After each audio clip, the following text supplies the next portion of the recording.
Hello everyone, welcome again on your YouTube channel Taming Physics. Students, last class में हमने translational motion और rotational motion compare करके rotational motion के kinematics और dynamics के फार्मूले लिखाए थे। काइनेमेटिक्स से जो रिलेटेड प्रॉब्लम्स है और थियरी है वो ऑलरेडी हम काइनेमेटिक्स में डिस्कस कर चुके हैं और उसका पूरा हमने आपको डिटेल दिया हुआ था। काइनेमेटिक्स में आप लेक्चर 19, 20, 21 में देख सकते हैं। अब डायनामिक्स से रिलेटेड जो सिंपल एप्लीकेशन के प्रॉब्लम्स हैं, यानी वो बोर्ड लेवल के और नीट लेवल के हैं, उन्हीं को आज हम डिस्कस करेंगे। फिर जो नेक्स्ट क्लास होगा उसमें हम कॉम्पिटिटिव लेवल यानी मेंस लेवल और जेईई एडवांस्ड लेवल के प्रॉब्लम्स को डिस्कस करेंगे रोटेशनल मोशन के डायनेमिक्स पे बेस्ड, जिसमें एक्सिस ऑफ रोटेशन फिक्स होता है। तो याद रखिए, हम जो भी प्रॉब्लम डिस्कस करने जा रहे हैं रोटेशनल मोशन के, उसमें एक्सिस ऑफ रोटेशन फिक्स है। वो प्रॉब्लम में भी आपको दिखेगा, वहीं पे ये सब फार्मूले लगेंगे जो हम ऑलरेडी डिस्कस कर चुके हैं। सो प्रॉब्लम नंबर 1, एक स्फेरिकल शेल है जो अपने डायमीटर के अबाउट रोटेट कर रहा है। तो ये क्या है भाई? Spherical shell. इस स्फेरिकल शेल का mass 12 kg, radius 1 metre, angular speed 20 radian per second. Now आपको फाइंड आउट करना, first problem angular momentum of the spherical shell, दूसरा kinetic energy of the spherical shell. तो ये फिक्स्ड एक्सिस ऑफ रोटेशन है और इसके about angular speed 20 radian per second दिया है। डायरेक्ट फार्मूला हम लगा के सॉल्व करेंगे। L is equal to I omega. Spherical shell का I क्या होगा? 2/3 m r square into omega. So 2/3 mass दिया है 12 kg, रेडियस 1 मीटर और ओमेगा 20। सो 3 4 जा 12, 1 का स्क्वायर 1 हो गया, तो ये हो गया 2 4 जा 8, 2 जा 16। सो 160 kg metre square per second, ये हमारे एंगुलर मोमेंटम का यूनिट होगा। अब काइनेटिक एनर्जी निकाले, सेकेंड पार्ट। काइनेटिक एनर्जी क्या होगा भाई? तो K इक्वल टू, बेसिकली ये रोटेशनल काइनेटिक एनर्जी है, हाफ आई ओमेगा स्क्वायर। ये फार्मूला लगेगा क्योंकि एक्सिस ऑफ रोटेशन फिक्स है। सो हाफ आई हो गया 2/3 m r square omega square. So ये 2 और ये 2 कैंसिल आउट हो गया। 1/3 mass is 12 kg, r is 1 metre, omega is 20 radian per second. So ये हो गया 4 और ये 400 into 4, so it is 1600 rotational kinetic energy का यूनिट जूल। सो 1600 जूल होगा। अब आते हैं सेकेंड प्रॉब्लम पे, प्रॉब्लम नंबर 2।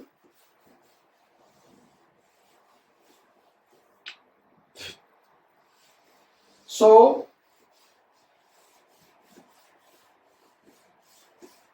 प्रॉब्लम नंबर 2 क्या है?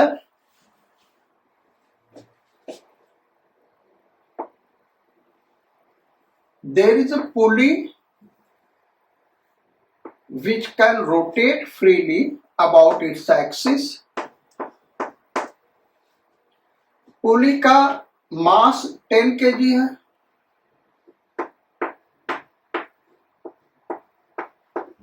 रेडियस 25 सेंटीमीटर और इस पे एक टेंजेंशियल फोर्स लग रहा है 20 न्यूटन का। 20 न्यूटन का टेंजेंशियल फोर्स लग रहा है। Find omega of pulley at t is equal to 2 second if initial angular velocity omega naught क्या भाई, initial angular velocity is 0। तो 2 सेकेंड पे हमको एंगुलर वेलोसिटी निकालना है। इनिशियल एंगुलर वेलोसिटी 0 है, तो हम फार्मूला क्या लगाएंगे? Omega is equal to omega not plus alpha t. Alpha निकालना होगा, अल्फा निकालने के लिए फार्मूला लगाएंगे tau is equal to I alpha. अब टाउ क्या होगा? Force into perpendicular distance. तो फोर्स दिया 20 न्यूटन, परपेंडिकुलर डिस्टेंस रेडियस के इक्वल हो जाएगा, और क्योंकि इसके अबाउट रोटेट कर रहा है ये, सो रेडियस 25 सेंटीमीटर यानी 25/100 इज इक्वल टू आई। आई क्या लेंगे? डिस्क। ये पुली हमेशा सॉलिड डिस्क लेंगे, तो mr²/2 mr²/2 इंटू अल्फा। ये हो गया 1/4 और यहां से ये कैंसिल आउट हो गया 5। सो और इस 2 को इधर लेते हैं तो 10 इज इक्वल टू मास कितना दिया होगा? 10 kg। आर दिया 25 सेंटीमीटर यानी 1/4 मीटर, तो 1/4 का स्क्वायर अल्फा। सो अल्फा कितना हो गया? 16। Alpha is equal to 16 radian per second square. Now omega is equal to omega not plus alpha T. Omega naught 0 दिया हुआ है, प्लस अल्फा हमने 16 निकाला, 2 सेकेंड पे निकालना, सो it is 32 radian per second. ये एंगुलर वेलोसिटी आ जाएगा। Now next problem number 3।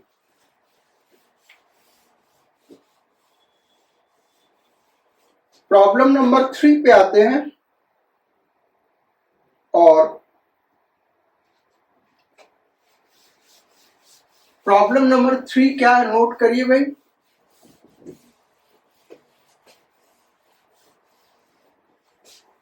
Problem number 3 is angular momentum of a body is given by t square minus 10t। किसी बॉडी का एंगुलर मोमेंटम दिया है, L is equal to t square minus 10t, where t is in second and L is in kg metre square per second. करना आपको क्या है? Find angular momentum of body when torque acting on the body is 0। जब body पे torque 0 है तो उसका angular momentum क्या होगा? तो यहां पे अगर हम देखें तो एंगुलर मोमेंटम टाइम के टर्म में दिया है, यानी जिस टाइम पे हम एंगुलर मोमेंटम निकालना चाहते हैं निकाल सकते हैं। अब टॉर्क कब जीरो होगा वो टाइम निकालने, वही टाइम यहां हम पुट कर देंगे, एंगुलर मोमेंटम मिल जाएगा। टॉर्क कैसे निकालेंगे भाई, tau is equal to dl by dt। Tau क्या होगा, dl बाई dt। तो यहां से करें तो ये हो गया, l का ये वैल्यू पुट कर दे तो 2t माइनस 10। अब टॉर्क को जीरो पुट कर दे, 2t माइनस 10, तो t इज इक्वल टू हो गया 5 सेकेंड, यानी 5 सेकेंड पे टॉर्क जीरो लग रहा होगा। तो पूछ रहा कि जब टॉर्क जीरो होगा तब एंगुलर मोमेंटम क्या होगा, तो टॉर्क जीरो कब होगा, 5 सेकेंड पे। तो 5 सेकेंड पे एंगुलर मोमेंटम निकाल लें, L इज इक्वल टू 5 का square minus 10 into 5, so its angular momentum is minus 25 kg metre square per second. ये हो गया एंगुलर मोमेंटम। अब आते हैं क्वेश्चन नंबर 4 पे। सो क्वेश्चन नंबर 4 ग्राफ से रिलेटेड ले लेते हैं। ग्राफ से भी रिलेटेड प्रॉब्लम यहां फ्रेम किया जा सकता है। सो क्वेश्चन नंबर 4, यहां एक ग्राफ हम ड्रॉ कर रहे हैं। एक्स एक्सिस पे टाइम है इन सेकेंड और वाई एक्सिस पे एंगुलर मोमेंटम है इन KG metre square per second. और जो ग्राफ है वो कुछ इस तरीके का, ऐसे graph.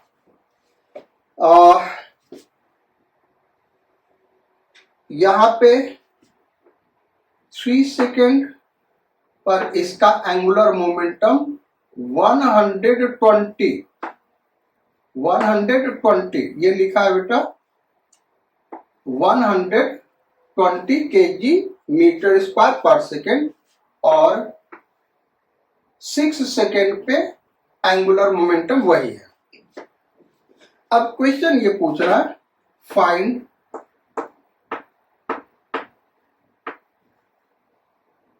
First question, torque acting on the body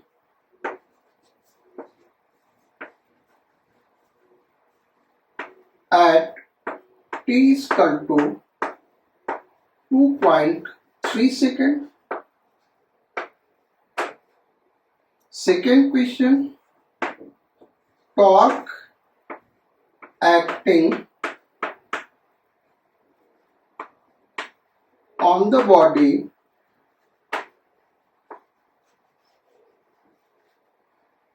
at t is equal to 4 second. Last question, average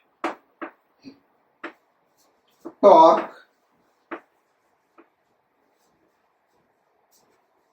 acting on the body.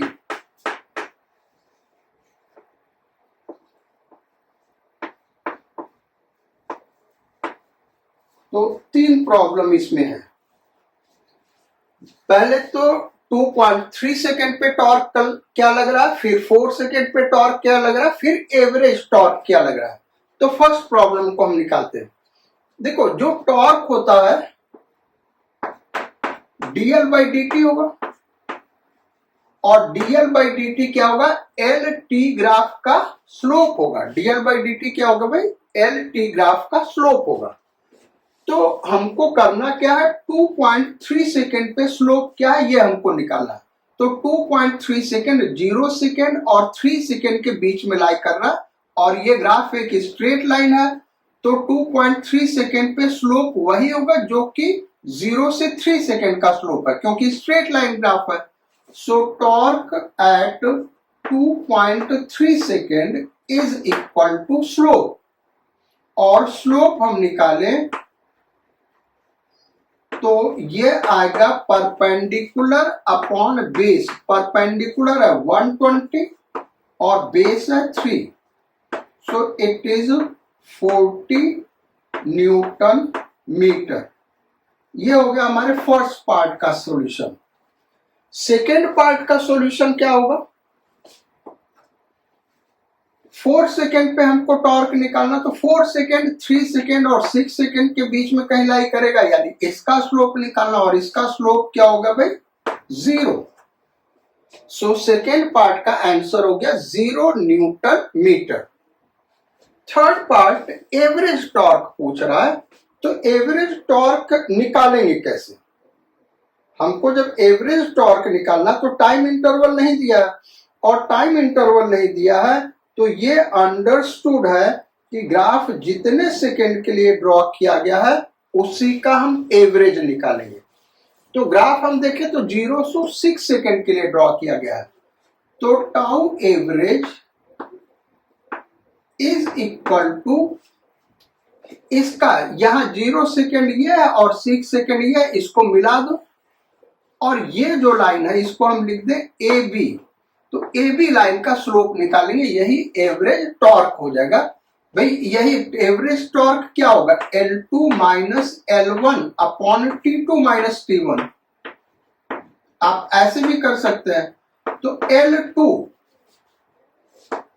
T2 क्या है? 6 सेकेंड, और T1 क्या है? 0 सेकेंड। L2 क्या होगा? 6 सेकेंड पे एंगुलर मोमेंटम, दैट इज 120, और 0 second पे एंगुलर मोमेंटम क्या है भाई? यहाँ पे 0 है, तो ये हो गया, ये आ गया 20 न्यूटन मीटर, यही एवरेज टॉर्क होगा। तो इसको देखें तो इसी लाइन का तो स्लोप दे रहा है ना, perpendicular upon base, so it is 20 newton metre. Next problem पे आते हैं, प्रॉब्लम नंबर 5। और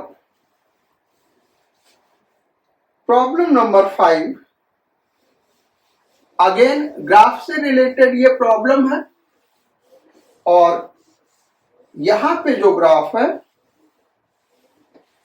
वो टॉर्क और टाइम के बीच में ड्रॉ कर रहे हैं।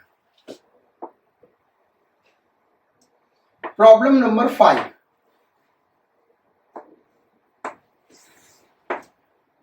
एक्स एक्सिस पे टाइम इन सेकेंड और वाई एक्सिस पे टॉर्क है इन न्यूटन मीटर, और जो ग्राफ है वो कुछ इस तरीके से,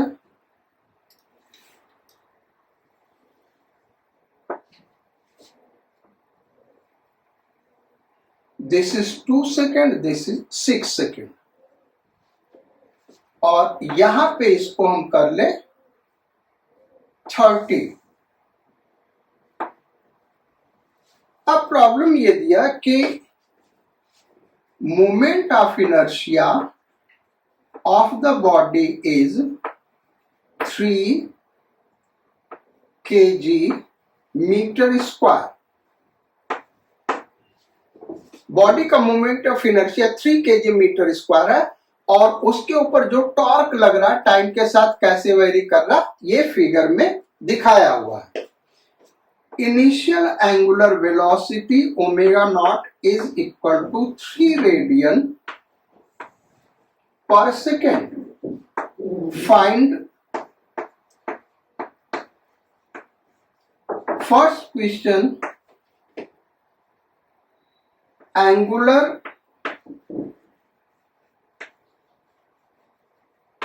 impulse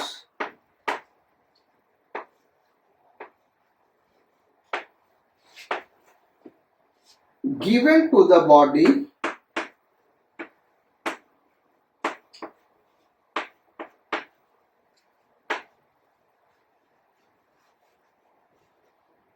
in 6 seconds। 6 seconds में एंगुलर इंपल्स बॉडी को कितना मिला? Then second part,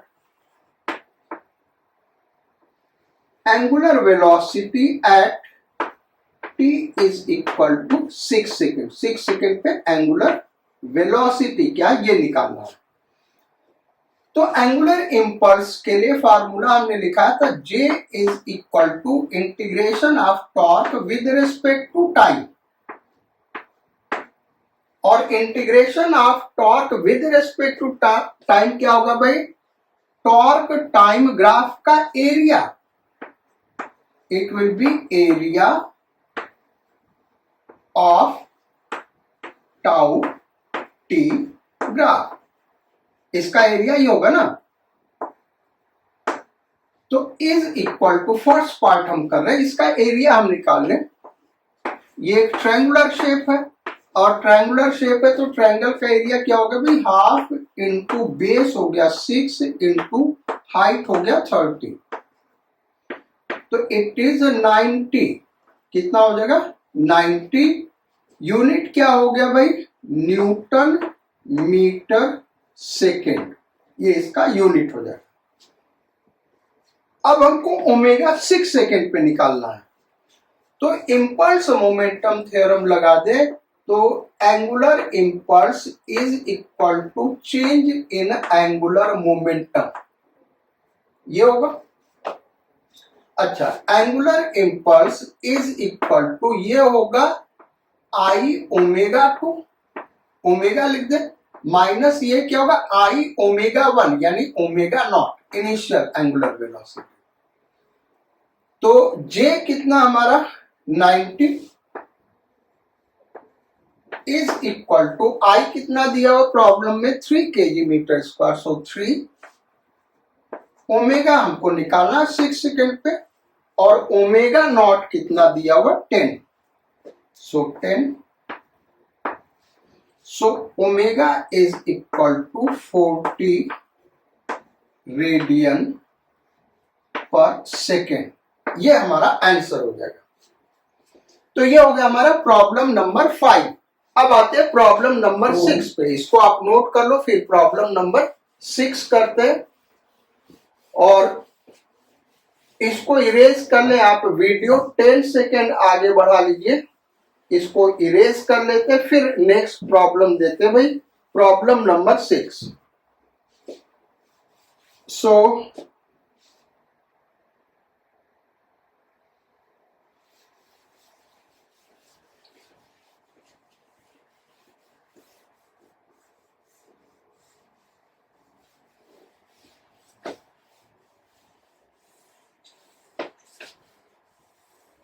problem number 6,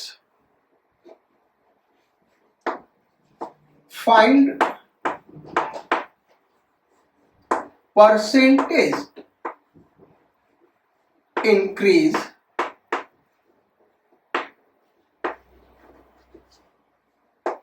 in rotational kinetic energy, किसमें percentage increase rotational kinetic energy if angular momentum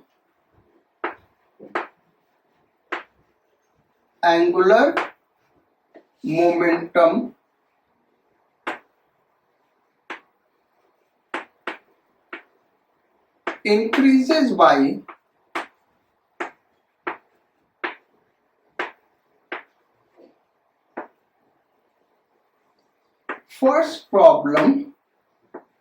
20%, second problem 2%।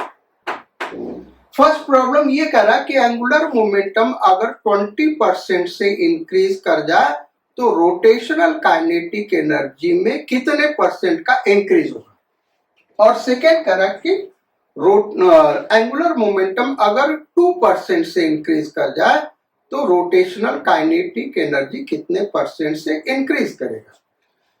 दोनों प्रॉब्लम में जो फार्मूला लगेगा K is equal to L square upon 2I, ये होगा। दोनों में थोड़ा सा बेसिक डिफरेंस है कैलकुलेशन में, इसलिए हमने दोनों प्रॉब्लम दिया। तो पहले हम फर्स्ट प्रॉब्लम को कर रहे हैं। मान लेते हैं इनिशियल एंगुलर मोमेंटम L है और काइनेटिक एनर्जी K है, तो ये हो गया रिलेशन दोनों में।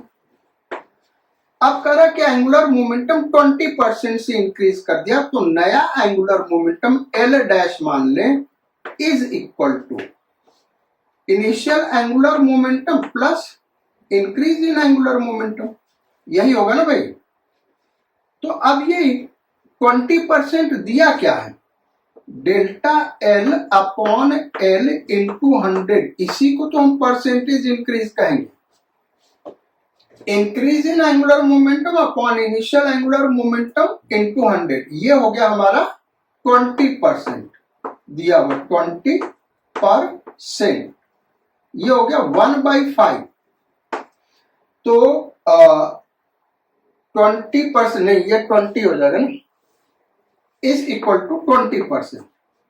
तो डेल्टा L अपॉन L कितना हो गया भाई, 1/5 यानी 0.2। तो डेल्टा L कितना हो गया, 0.2 L। डेल्टा L का ये वैल्यू यहां पे पुट कर दें तो ये आ गया 1.2 L। नया एंगुलर मोमेंटम जब 20% से इंक्रीज करेंगे तो 1.2 L होगा। जिसको परसेंटेज अच्छे से आता है बेटा तो वो डायरेक्ट लिख सकता था इसको 1.2 L, वैसे कैसे आया ये हमने दिखा दिया। अब नया काइनेटिक एनर्जी K डैश हम मान लें, तो K dash is equal to L dash square upon 2I। Equation number 2 पूछा percentage increase in kinetic energy. Percentage increase in kinetic energy क्या होगा, delta K upon K into 100, ये हमको निकालना। अच्छा इंक्रीज हो रहा तो डेल्टा K क्या होगा, K डैश माइनस K, यही होगा delta K upon K into 100, upon K into 100। तो ये हो गया K dash upon K minus 1 into 100, और K डैश अपॉन K क्या होगा, यहां से हम देखें तो K डैश अपॉन K क्या होगा, L dash upon L whole square minus 1 into 100, और L डैश है हमारा 1.2L, तो L डैश अपॉन L क्या हो गया, 1.2 का स्क्वायर, 1.2 का स्क्वायर हो गया यानी 1.44 minus 1 into 100, so it is 44%। जो percentage increase in rotational kinetic energy होगा 44% होगा। सेकेंड प्रॉब्लम करते हैं इसका। सेकेंड पार्ट ऐसे भी किया जा सकता है जैसे फर्स्ट पार्ट को हमने किया, लेकिन सेकेंड पार्ट को सॉल्व करने का एक शॉर्टकट मेथड है, उसी को हम यूज करेंगे। और शॉर्टकट मेथड क्या भाई, यहां पे अगर हम देखें तो जो चेंज इन एंगुलर मोमेंटम आ रहा है वो बहुत ही स्मॉल है, केवल 2% है। तो उस केस में हम इसको ऐसे लिख सकते हैं, delta K upon K into 100 is equal to power times delta L upon L into 100। ये एरर में हमने पढ़ाया हुआ, अगर आपको ये नहीं समझ में आ रहा तो आप एरर चैप्टर देखिएगा, यानी एरर का मतलब क्या हुआ, यूनिट एंड मेजरमेंट चैप्टर, वहां पे एरर हमने पढ़ाया हुआ। पावर रिलेशन, ये पावर रिलेशन से रिलेटेड है। जब स्मॉल चेंज होगा यहीं से एरर भी निकल सकता है। भाई ये कहता कि अगर लेंथ, अगर एंगुलर मोमेंटम में एरर 2% है तो काइनेटिक एनर्जी में कितने परसेंट का एरर होगा, यही हम फार्मूला लिखते हैं।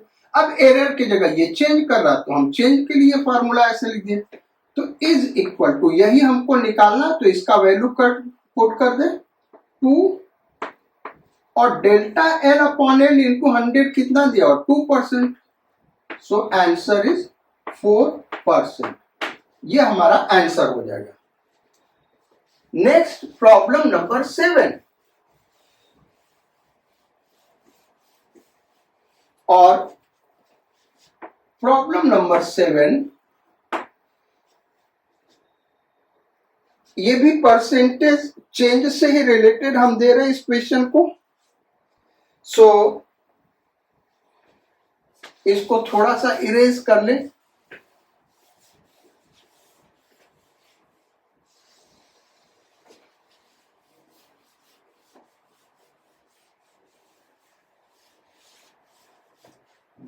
Find percentage change in angular momentum if rotational kinetic energy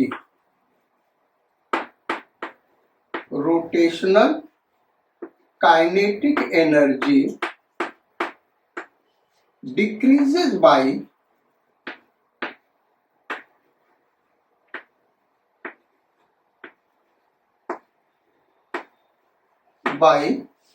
first question दे रहा है 64%, सेकेंड प्रॉब्लम 6.4%।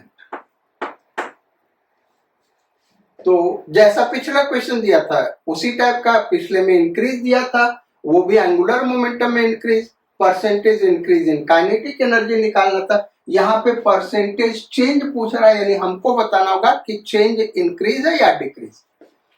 अगर रोटेशनल काइनेटिक एनर्जी का डिक्रीज दिया है, ये दो प्रॉब्लम।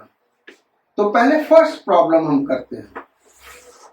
यहाँ पे जो फॉर्मूला हम यूज करेंगे L is equal to under root 2I K, यानी इनिशियल काइनेटिक एनर्जी के मान ले तो जो एंगुलर मोमेंटम होगा वो ये होगा। अब करें काइनेटिक एनर्जी 64% से डिक्रीज कर गया, यानी delta K upon K into 100, ये जो दिया है 64% दिया है, 64%। तो डेल्टा के क्या हो गया भाई, 0.64 के हो गया, ठीक है कि नहीं। तो फाइनल के क्या होगा, ये डिक्रीज कर रहा, ध्यान रखना। तो डिक्रीज कर रहा तो फिर डिक्रीज क्या होता है, initial kinetic energy minus final kinetic energy, यही होगा डेल्टा के। सो ये है 0.64 के इज इक्वल टू के माइनस के डैश, यानी जो के डैश है वो आ गया 0.36 के।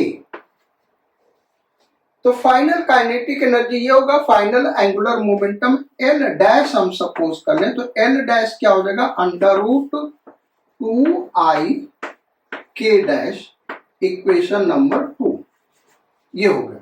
और के डैश कितना भाई, 0.36 के।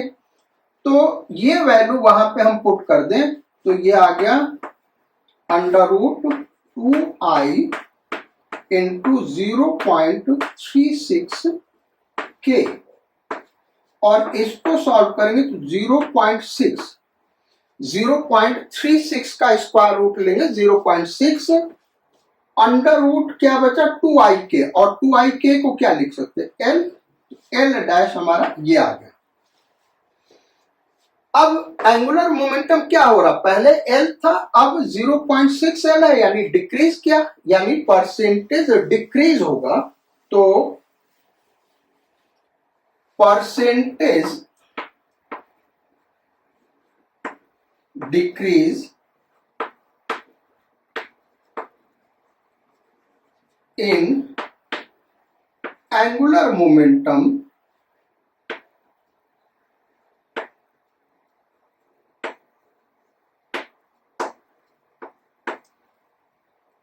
एंगुलर मोमेंटम होगा क्या, L minus L dash upon L into 100। किसी भी चीज का परसेंटेज डिक्रीज क्या होगा, initial value minus final value upon initial value into 100। तो ये हो गया 1 minus L dash upon L into 100, और L डैश अपॉन L देखें तो 0.6 आ गया, एल डैश अपॉन एल क्या है 0.6, तो 1 minus 0.6 into 100, so it is 40%। 40% हमारा एंगुलर मोमेंटम डिक्रीज कर जाएगा अगर काइनेटिक एनर्जी में डिक्रीज 64% का हो रहा है। सेकेंड प्रॉब्लम इसका इजी है, ऐसे भी कर सकते हैं, आप ऐसे भी सॉल्व कर सकते हो, लेकिन चूंकि स्मॉल चेंज है इसलिए हम इसको ऐसे कर सकते हैं, एरर वाला फार्मूला लगा के delta L upon L into 100 is equal to, ये कांस्टेंट यही चेंज कर रहा है, तो इसका पावर कितना half is equal to power times delta K upon K into 100।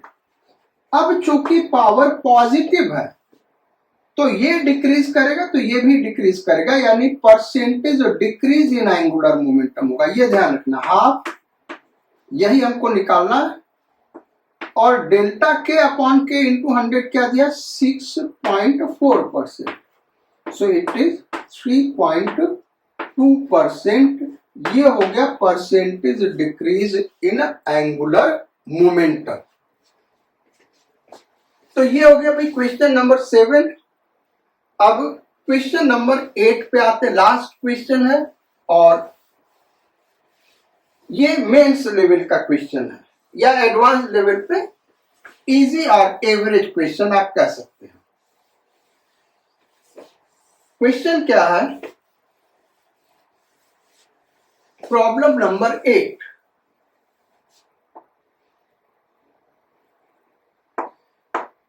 Initial angular velocity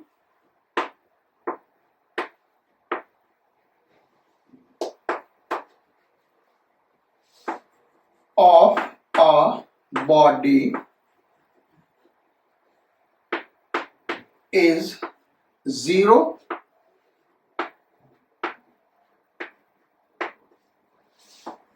if constant power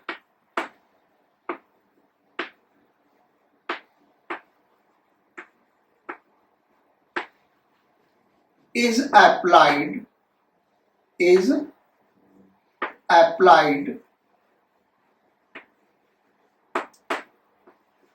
on the body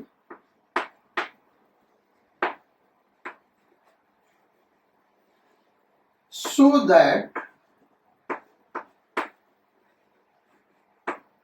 it starts rotating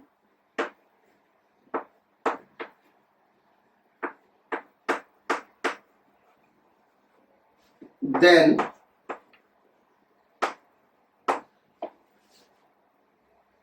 find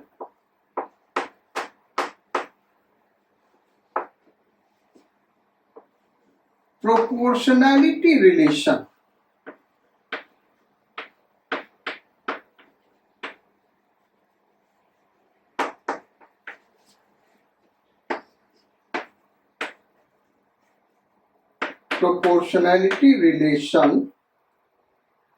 of angular velocity and angular displacement with time।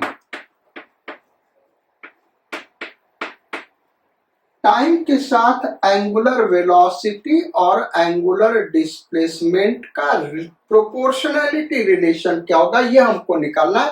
Power constant दिया हुआ, rotational motion से related problem है तो formula हम use करेंगे power P is equal to tau omega. क्या भाई, tau omega. अब ओमेगा और थीटा टाइम पे कैसे डिपेंड करेगा ये हमको निकालना है, तो इसको हम लिख सकते हैं P is equal to tau को क्या लिखेंगे I alpha, tau is equal to I alpha omega. I constant होगा, अल्फा को हम क्या लिख सकते हैं P is equal to I omega हमने पहले लिख लिया, अल्फा को लिखेंगे d omega by D T.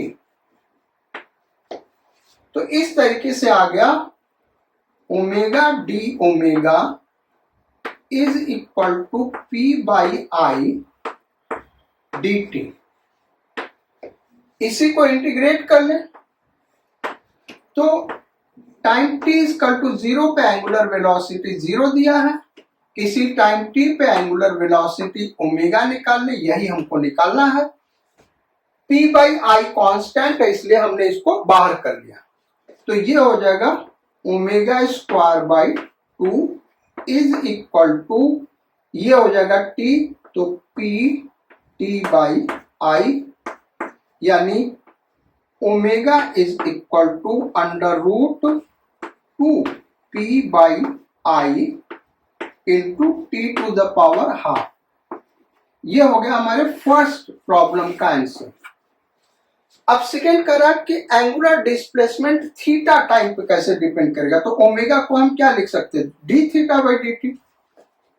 तो D theta by D T is equal to under root 2p by I into T to the power half, यानी D theta is equal to under root 2p by I T to the power half D T. इसी को time के साथ integrate कर दे, ये पूरा इधर constant है, टाइम t इक्वल टू 0 पे एंगुलर डिस्प्लेसमेंट 0, टाइम t पे angular displacement theta.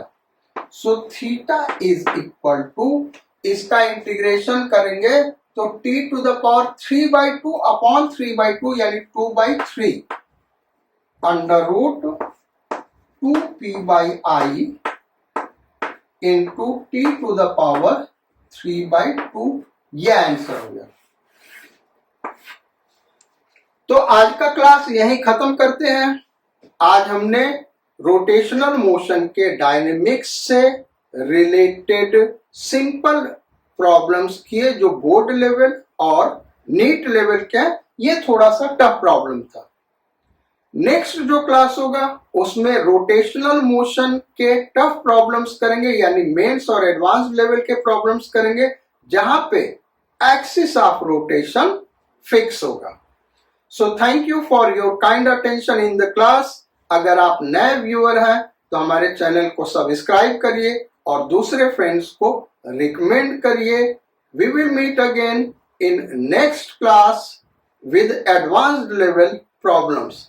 Sayonara, Godspeed and bon voyage.